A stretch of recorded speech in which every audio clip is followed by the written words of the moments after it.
നേരമെങ്കിലും നിന്റെ തൃപ്പാദങ്ങൾ കഴുകുന്ന പനിനീരായി തീർന്നില്ലല്ലോ കൃഷ്ണ.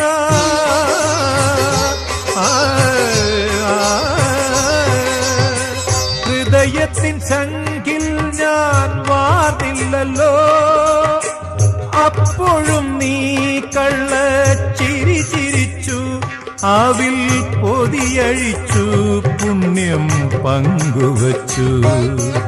അണിവാകച്ചാത്തിൽ ഞാൻ ഉണർന്നു കണ്ണ, മിഴിനീരിൽ കാളിന്തിയൊഴുകി കണ്ണ. അറുനാഴി എള്ളെണ്ണ ആടട്ടെ